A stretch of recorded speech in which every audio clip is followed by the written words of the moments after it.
It's hard to believe I'm wrapping up my third football season as commissioner. During this past summer, during media days, I said we'd be the deepest conference in America and that this season would be full of parity. And I think it's fair to say we've over-delivered. The Big 12 season will culminate with two great programs squaring off this Saturday, led by two great coaches. I'm incredibly proud of what Iowa State and Arizona State programs have accomplished this season. I want to congratulate both Coach Dillingham, Coach Campbell on a great season for both of you. Also want to congratulate Graham Rossini, President Crow, Jamie Pollard, and President Winterstein. The leadership at these two institutions is first class. And that is Big 12 Commissioner Brett Yormark addressing the media yesterday ahead of the Big 12 championship game. First one under this format, leading to a 12-team playoff. First one with a 16-team conference. Surprise participants. I mean, Iowa State is having its first double-digit win season ever. They were not picked to be here. ASU certainly wasn't. But that was not necessarily the tone of the entire press conferences. Hey, look at us and how great we're doing. There's a lot of defense being played around the country right now. Yeah. Brett Yormark is among the got ADs bickering back and forth about resumes for college football playoff, but athletic directors are having to do some damage control, some PR work too. And the thought is, and we've talked about this, whoever wins the Big 12 championship game, there is a chance that they will get either eked out by a non-Power 4 conference champion in Boise State in the rankings. And there's a lot of people, including Brett Yormark, that are very, very frustrated by it. Here's more from Brett Yormark on his frustration with where we are in terms of the committee's working. The committee continues to show time and time again that they are paying attention to logos versus resumes. I've said that before. I want to say it again. And I say logos because they're concentrating on team logos and conference logos. Strength of schedule should matter. And wins against Power 4 opponents should matter. 74% of the Big 12 wins were against Power 4 opponents this season. Meanwhile, the group of five is 11-80. I want to say that again. 11-80 versus Power 4 teams this season. And in no way should a group of five champion be ranked above our champion. And I'm going to say that one more time. In no way should a group of five champion be ranked above our champion. There's the thesis I statement. personally agree with that. I do too. And I don't care if it's not Arizona State that we're talking about. Same. If you're going to tell me that the SEC deserves preferential treatment because they're the best conference, then you can't tell me the same isn't true of the Big 12. Well, when you compare them to the Mountain West. Yes, that's the other thing that's happening with the SEC now is this, priority put on these 3-loss SEC teams like Alabama, Ole Miss, and South Carolina. And when you bring that up, 3 losses is 3 losses. And the SEC's the argument always falls back to the SEC is the best conference. Is it? That's what we've been brainwashed to believe for the last 20 years. Yeah. But like you said, people just believe. I always say this: if you tell people over and over again something, they're going to believe it over the course of time. Yes, people. So the public and maybe committee members are believing that too. I totally agree with you. And like you pointed out yesterday, you have to follow the money in college football as your very first step. And that is why there are people now saying this college football playoff selection committee, may be nothing more than inside traders. Maybe.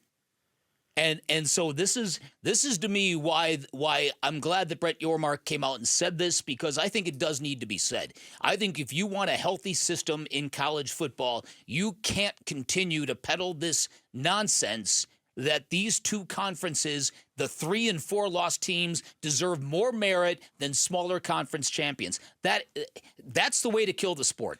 But here's some more defense for the two Big 12 combatants in ASU and Iowa State. They played 10 of their 12 games against Power 4 opponents. Boise State played 1.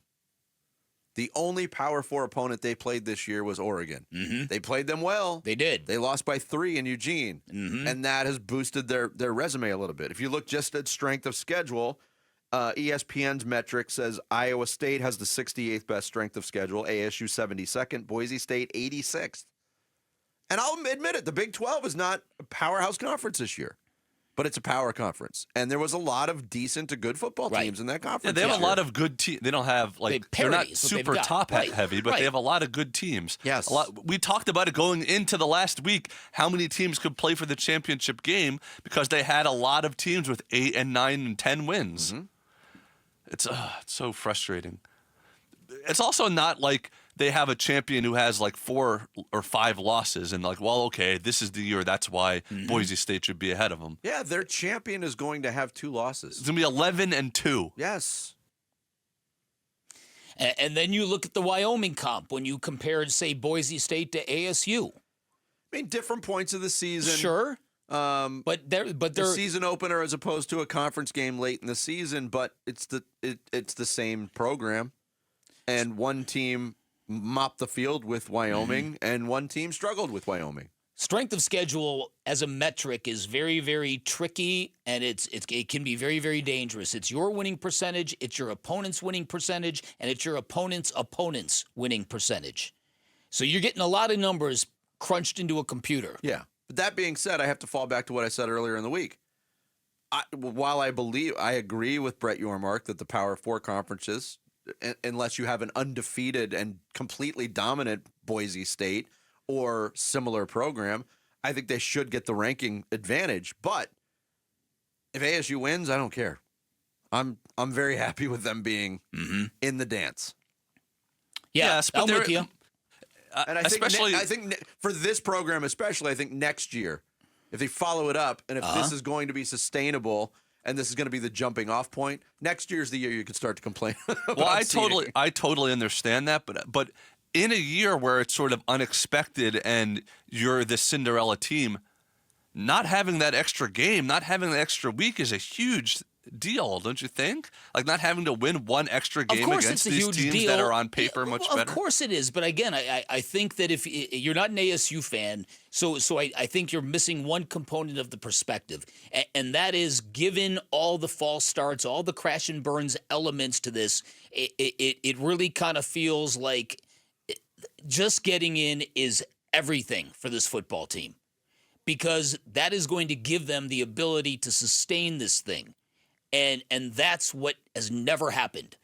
And that's what Sun Devil fans want to happen.